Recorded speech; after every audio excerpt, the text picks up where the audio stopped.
kong ipagbigay alam sa inyo na ay magaganap ngayon. Hi guys, ating pag-usapan ang magiging kaganapan ngayon sa PBB Celebrity Collab 2.0 edition ngayong November 3, 2025. Kaya tapusin nyo ang videong ito para sa mga latest update at magaganap. Kaya nakikiusap naman po ako, please naman huwag nyo kalimutan mag-like, comment, and subscribe for more PBB Celebrity Collab 2.0 updates. Pa-subscribe guys, please. Well, kung ating nakita kung paano bumuo ng grupo, ito nga is pamamagitan ni Sneer sa kanyang palaro bilang principal at syempre nabuo na ang mga leaders at dahil dyan mangyayari na ang pilian ng members nila.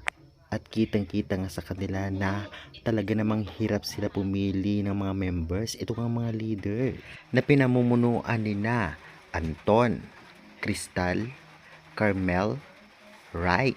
At ito ngang si Miguel, bali mahahati sila sa 5 grupo, 2 kapuso at 2 kapamilya.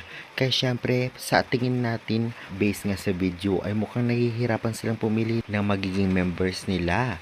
Kitang-kitang malaki ang gagampanan ng leader sa mga members at syempre dapat silang pumili ng maayos para hindi sila magsisi sa huli. Dahil baka may connection ito sa paglalaban ng task para hindi ma-nominate next week. Kaya dapat possible na maka-competitive ang makukuha nilang members. Syempre makikita din natin ang mga members na talagang ilapiliin. Syempre masasaktan ang mga ito. Kaya naman pinaglalaroon sila ng kanilang damdamin dahil isa to sa mga challenge dito nga sa mga housemates. Tiyak kaabang-abang ang mga mangyayaring task na talaga namang tiyak possible na paglalaban-labanan ng 5 grupong itong mabubuo at medyo pressure ito sa mga leaders nila. At dahil dito napakalaki ng chance na talagang maghaharap-harap sila sa task.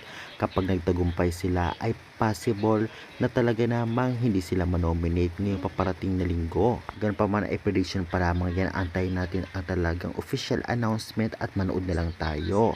Itong video ito ay para sa mga fans ng PBB 2.0 Collab Edition at parati ako nag-a-update sa mga PBB housemates. Syempre mga kaganapan sa loob ng bahay ni Kuya. Kaya mag-subscribe na. Yan nga ang possible na mga kaganapan ngayong November 3, 2025 sa PBB Celebrity Collab 2.0 edition. Kaya guys, mag-subscribe na. Maraming salamat sa support nyo. At may huling question ako. Sino-sino kaya ang magiging magkakagrupo? I-comment nyo na yan at huwag kalimutan mag-like and subscribe for more updates.